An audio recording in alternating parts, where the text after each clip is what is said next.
Right, it's about 3 o'clock, so shall we make a start? So, for anyone who doesn't know me, my name's Jim Herbert. I write a blog called Berwick Timelines. I give occasional tours of Berwick and all that sort of thing. So today, for my daily exercise, I'm going to go for a walk around the Elizabethan walls of Berwick. Probably the most prominent feature in Berwick, but how many people actually know the full story behind them? There's the official tourist version, and then there's what I'll tell you. So buckle up, it's going to be an interesting story, and there'll be all sorts of other little bits and pieces I point out along the way. So the story so far, all the sort of fighting and the to and froing of Berwick really starts in 1296 when Edward I invaded the town and set about building the medieval walls. And these were improved upon over the years with changes in military technology. Berwick finally ceded to the English in 1482 when the Duke of Gloucester, later Richard III, took the town. But that didn't mean that the Scots didn't want it back, of course. And so the English are always being kept on their toes. Now, by the 16th century, the medieval walls were in a really bad way, as was the castle. In the 1540s, Henry VIII took it upon himself to invade Scotland in an episode known colloquially as the Rough Wooing, as it was an attempt to form a unification of the countries between Mary, Queen of Scots, marrying his son, his heir apparent, Edward. Interestingly, I'll be talking about...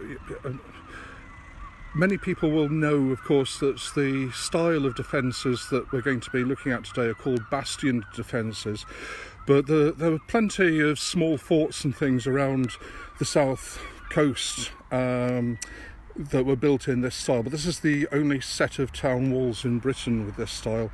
But the very first bastion defence ever built was actually in Eyemouth in 1547, built by the English. If you know Eyemouth, there's a cliff-top promontory to the north of the town, and basically this was a defensive wall with a bastion stuck in the centre of it, cutting across that promontory to form a fort inside. That was dismantled the following year thanks to the Treaty of Boulogne. 10 years later, though, the Scots are building a fort up there, aided by 2,000 Frenchmen. 1557, this says, and this concentrates government mines in England, especially as they've just lost Calais to the French, their last stronghold in France. And so they start upon building a new set of walls. Actually, they'd started building a replacement for the castle called the New Fort, which we'll be looking at towards the end of the tour. That started in 1551, but basically they just abandoned that. Literally, screw this for a game of soldiers, we'll do the job properly. And so they built the Elizabethan walls. So I'll just switch over camera direction. So here I am at Megs Mount in the northwest of the town. This is a map of the town drawn in about 1561 by a guy called Roland Johnson. So north is to the left-hand side, and we are here. This is Megs Mount here. You can see the castle up here, and the medieval walls go along this route all the way around, and then around the riverside walls, all very higgledy-piggledy, and then back up at the castle. In contrast, it's quite striking how geometrically composed the Elizabethan walls, and I'll explain about why that is later. So just one or two little things about Megs Mount. The name Megs Mount, all of the bastions used to be called mounts, and it comes from a cannon that is supposed to have been here called Roaring Meg, Meg was a colloquial name back in the Elizabethan period for a woman of loose morals. I'll let you fill in the blanks. And if you Berwick folks have ever wondered why there's a gateway into the flanker down there on the left, that's because in the 19th century this used to be a gentleman's urinal. So that was the access point to it. And the little building there, the quaint little rustic style building, recently converted into a little cafe, the Louvre. It's called that because that was the female toilet about the same time. So let's have a little walk along and see what we find.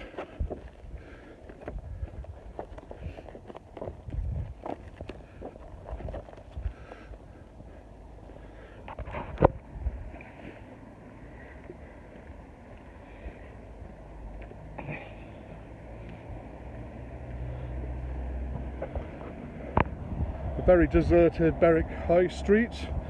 I'll just quickly talk about the town hall. That was built in 1750 by local boy Joseph Dodds, one of the freemen of Berwick. And there's been a town hall on that site since at least about 1215, when one of the Guild of Freemen, a guy called Simon de Maunsell, gifted the guild the land on that site. And for those of you who know the cafe that used to run on the ground floor of the town hall, that's actually comprises part of the previous town hall, the cells of the previous town hall, which was built in 1669. And I've sort of written a book about the building of it. One of these things I might get round to during the lockdown is to actually finish editing the damn thing. Of course, the freemen were pretty much in control of the town from a civilian point of view from the very early days all the way up to about 1835 with the Corporations Act, when the first councils as we would know them were created. But I'm turning round to the Castle Gate. I'm standing on the Scots Gate, of course. Castle Gate used to be the medieval road out to the borders. It used to go all the way up Castle Terrace off to the borders. It was known as the Borough Gate. And we can see an English Heritage Board here, which is nice and convenient. So here's Scots Gate, or as they called it, the New St Mary Gate, going up to the Mary Gate at the medieval walls, and then going all the way off to the borders. This map is a detail, it's an inset from John Speed's map of Britain dating to 1610. It's an odd map, it's often used, it's not that accurate though, but the really interesting thing is this roadway here, and I'll come to that later on the tour.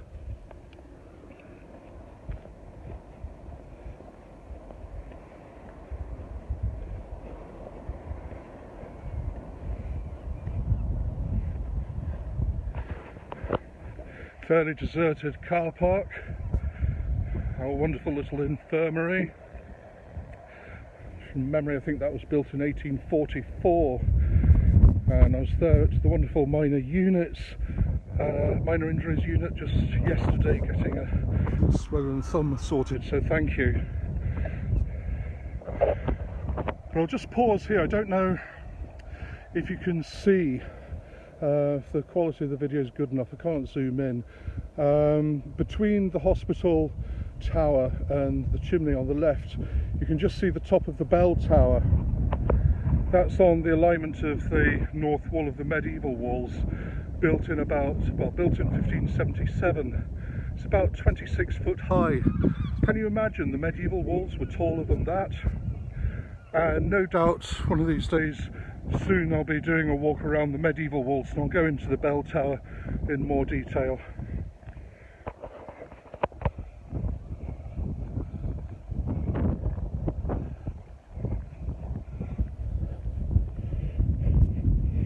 Hello there.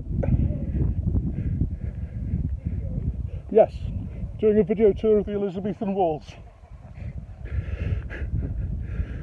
Robert White and his wife Liza just out on their daily constitutional.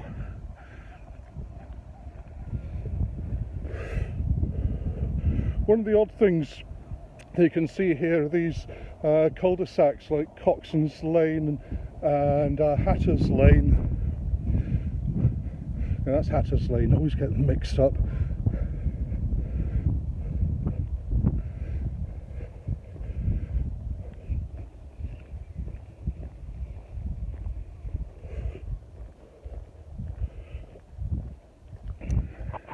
So this is Cumberland Bastion, known as Middle Mount in the back of the day, as it was in the middle of the North Wall.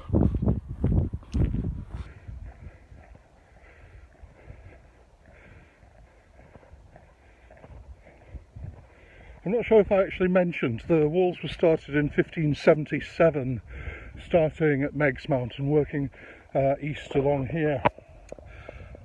But I'll just stop at this board here just to explain what a bastion is, and we'll see how it actually works a bit later. The main thing to think about is these features, these sort of pits down at either side. Those are the flankers, and they're protected from attack from outside forces by these extensions to the main bastion. These are called ourillons, which is French, I think, for ears. You can see why. So basically the bastion is this main thing here. Cannon on top, firing outwards. The raised bits that you can see in the centre nowadays, these were actually added during the Civil War, so you have to think of the whole thing as being rather flat. Cumberland Bastion was called that in 1746. The Duke of Cumberland, Butcher Cumberland, was processing back to England after his victory at the Battle of Culloden over the Highlanders, and the Guild of Freemen wined and dined him royally and gave him the keys to the town, the freedom of the town, and named Cumberland Bastion after him. One interesting little feature in one of the flankers, the east flanker, is this cannon. It's on a replica base, of course, but the cannon itself, it's an 18-pounder demi-culverin, early 18th century, I think.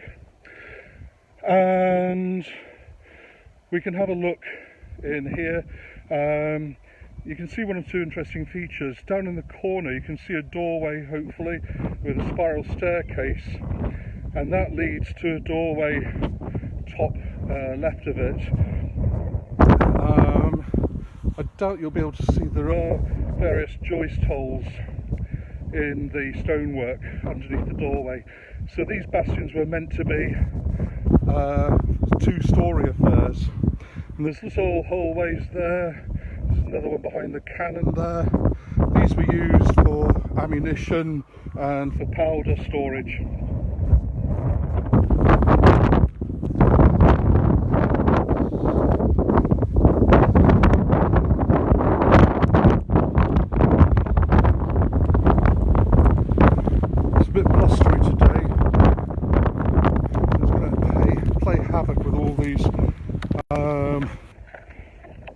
All these pictures I've got out, they're probably popping about all over the place.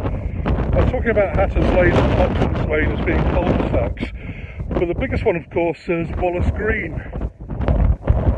Now, let's scotch one thing. Wallace Green has got nothing to do with William Wallace. It's true that in 1306, after his execution, his body was chopped up and his left upper quarter was brought to Berwick, but it was probably displayed somewhere like the marketplace by the town hall, or on the old bridge, not our old bridge, a previous one, somewhere prominent. There really wasn't anything here at the time. It was just open land, and Wallace Green is a derivation of the name Walls Green. So why have we got a huge cul-de-sac here?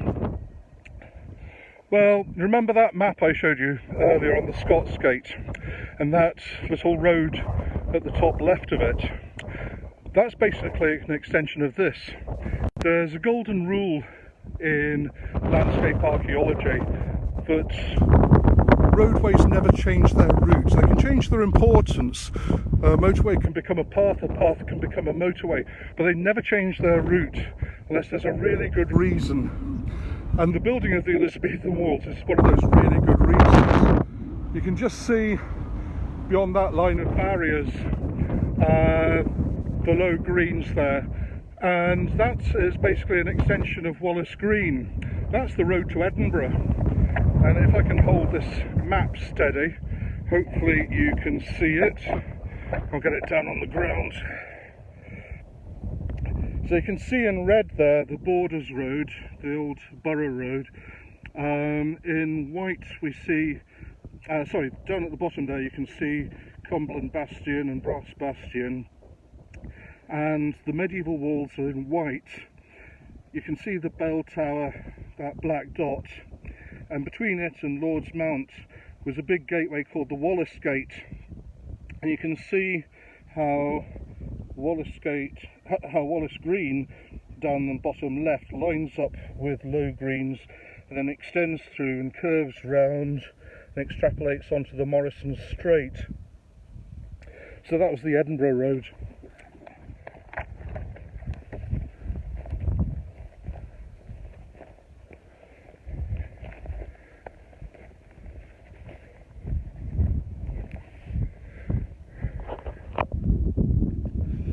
We're just approaching Brass Bastion here. Brass Bastion's different to all the others because of the huge archways at the back of the flankers. You can see the one in the west flanker there. It's called Brass Bastion because there was a bronze cannon on here as opposed to run-of-the-mill iron cannons. In medieval language,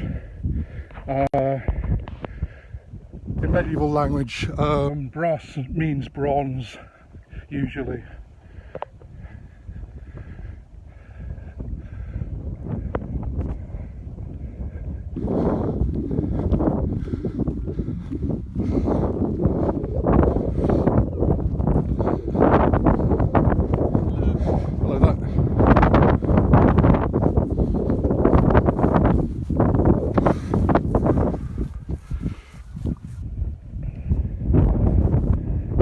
Yes, Christina, I didn't hurt my thumb, it just developed an abscess.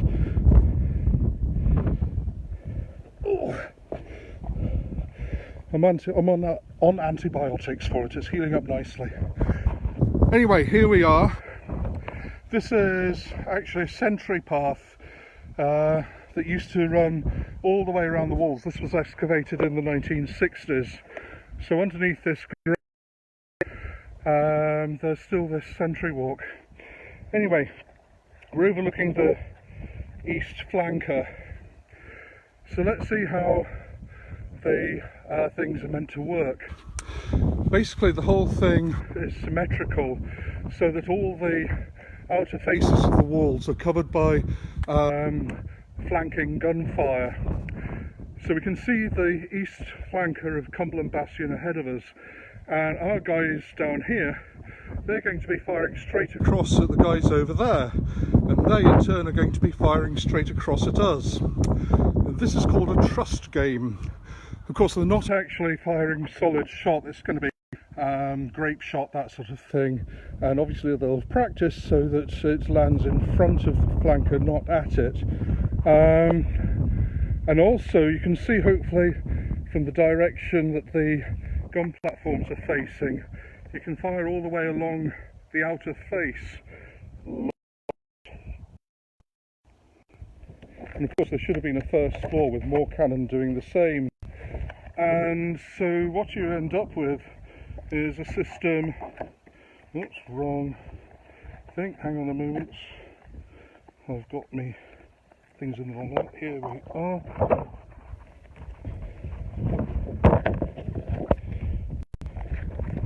Bear with me, this is the one I want.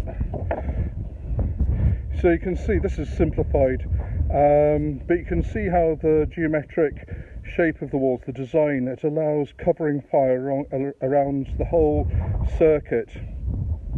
And if that's not enough, of course, where the car park is now and where the grass is, that's about 200 foot wide. That would have been filled with water. Only about a metre deep, mind you, not that deep. You think that you can get across it, don't you? But there was a problem. Halfway across, as shown here in the deeper blue line, there was another deeper ditch called a cunette. So there you are, you're a Scots attacker, you're wading across this water, you're slowed down and you don't see this deeper ditch, you drop down in it and drown. Second wave of your fellows come across, stand on your head to get across, put their ladders up against the wall, and they're absolutely mown down by all this covering fire. Of course, the whole thing was a bit of a cock-up.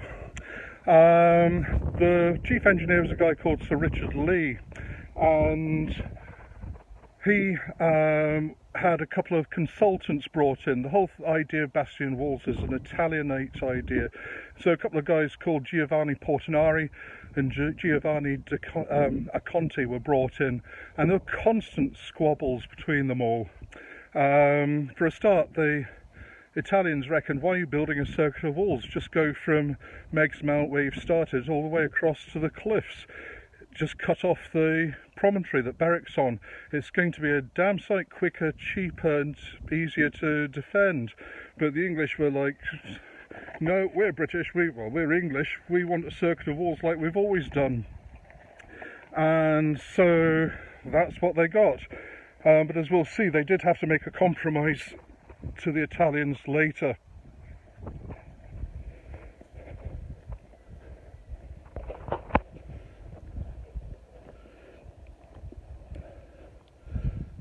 And there was another major cock-up that they had, and I don't know why really. It's so blindingly obvious, especially when they had the same problem when they were building the new fort a bit earlier. I was saying about how things are all very geometric, but you can see from this panel here how Brass Bastion appears to be a bit misshapen. It's not as symmetrical as the others. And that's because the red line on this map, that shows the medieval walls. They were going to build the west wall further to the west, but they realised, oh damn, we're going to have to destroy our existing defences in order to build the new ones. That's not a good idea, is it? And so they pulled the west wall a few metres to the east, and that's why it's so misshapen. And the archways that you see at Brass Bastion, they're there basically to make this area here, getting into the main part called the gorge, it's basically to make that wider. Of course, they were the most expensive thing the Crown had ever done. It cost something in the region of £126,500.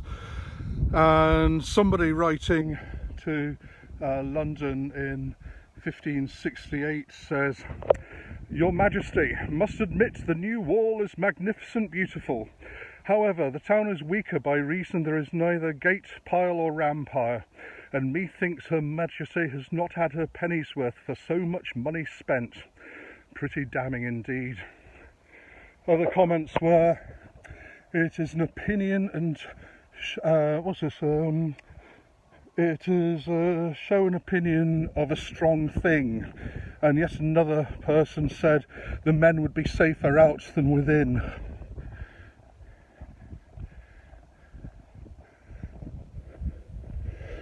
Berwick is an Arpitun, a church without a steeple, a midden heap at every door and a damned deceitful people. So allegedly said Robert Burns. He certainly visited Berwick, I think it was in the 1780s, 1782, 1788, I can't remember, and he didn't have a great opinion of it. But this of course is Berwick Parish Church, the church with a steeple, built in 1650.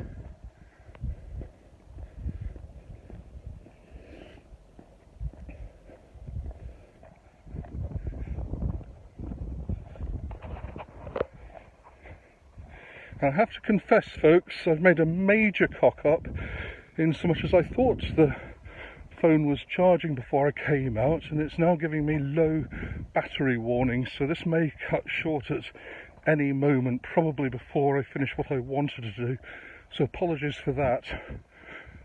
But the next one I'll do will take up from wherever it finishes.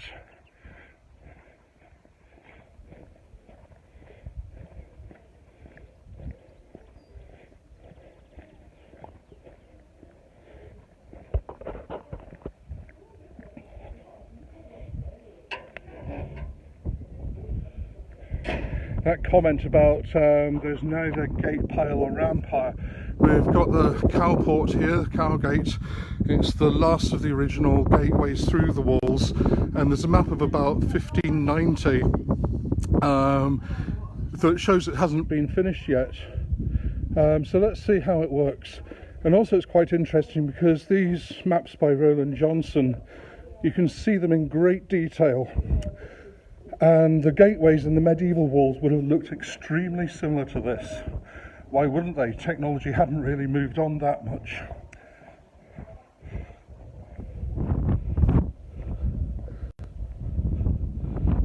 There's a rather nice English heritage panel here showing what the moat would have looked like. This is a plan from 1719, which I've got a copy of. The previous bridges across would have looked very, very similar, no doubt. And so you can see the moat there quite easily, and you can see Brass Bastion without its cavalier on top. Also, something I forgot to show you when I was at the church. Leading off here, across the golf course, you can see a ditch. That's the Covert Way. That was built in 1565. Remember I said that the Italians suggested you just build across the walls, across the cliffs, otherwise the Scots can trash your golf course.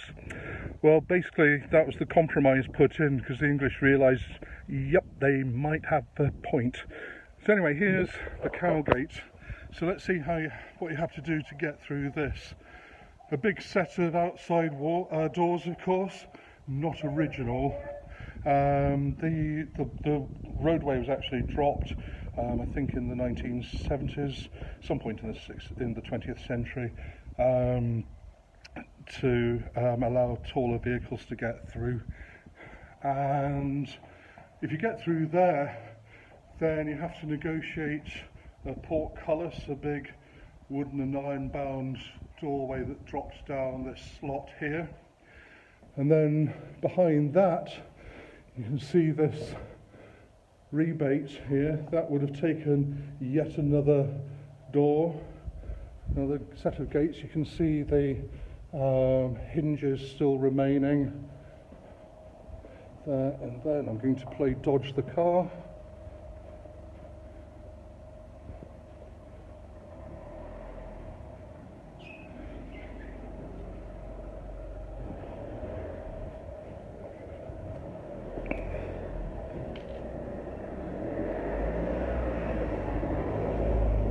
Thank you. So we've got an outer doorway, portcullis, then an inner gateway, and if that's not enough, have a look at these holes here. And again on the other side, you can see how they're at an angle there, so there would have been huge sort of 8-inch square timbers going diagonally across towards the centre of the inner gates to sort of really keep them tight shut. Of course they would have had horizontal bars as well, but anyone with a battering ram coming through here, all the force of the battering ram is going to be transferred into the huge earthworks. And a quick note on the actual construction of the main curtain walls.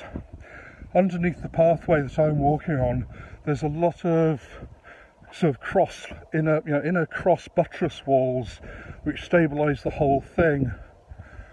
And we even know how the earthworks on top are constructed. Basically layers of earth and ash alternated, just the way the Normans used to build their mottes in early castle buildings in the 11th century.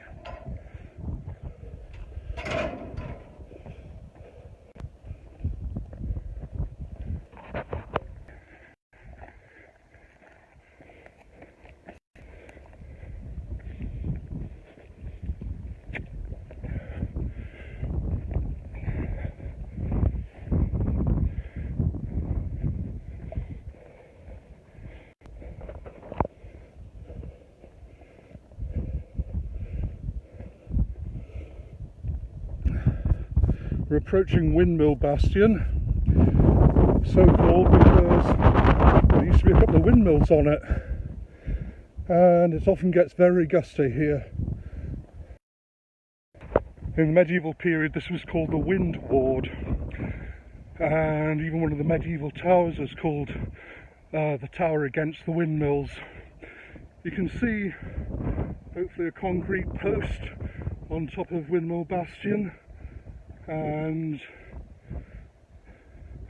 on the lower level there's various concrete bases.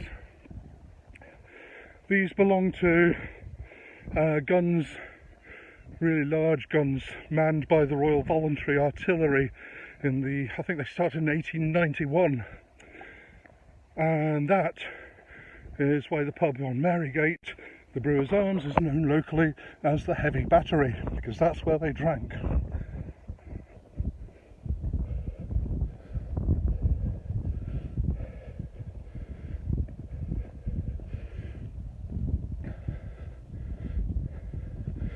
As we walk on by here, you can see this boundary wall, the back of the gardens. You can see how it rises up and then drops down for no particularly good reason. Just bear that in mind, I'll explain it later.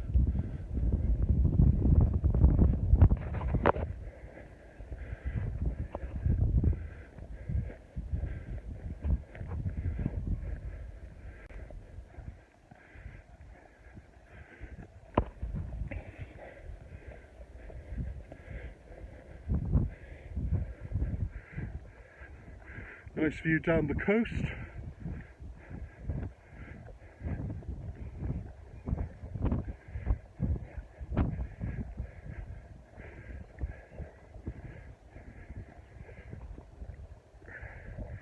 These earthworks beyond the kids' playground, those are earthworks belonging to the medieval walls, where the pathway curves around. That was the conduit tower. And where the solitary tree is, just beyond the playground, that's roughly the position of the tower against the windmills. And there's other earthworks beyond.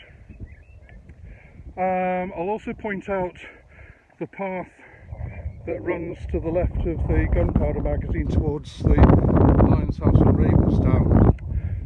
So what's all that about? Basically it's this. This is a close-up of one of those maps from 1561, and it shows what they'd built so far of the new fort. Note the windmills on the bastions there. This is basically a large rectangular structure.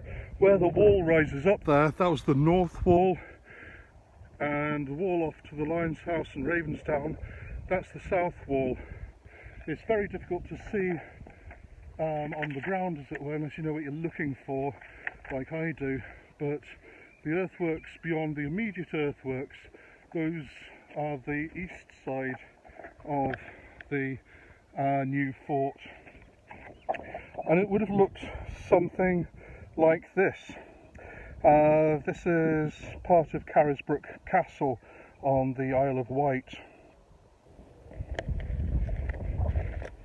I think they were hoping to incorporate what they had built into the new Elizabethan walls, but that never really materialised. I did have another picture. No, I can't find it, doesn't matter. Before the battery runs out, I'll just carry on down to the allotments. There's an awful lot to see in the allotments if you know what you're looking for. I used to do a guided tour of them for Heritage Open days.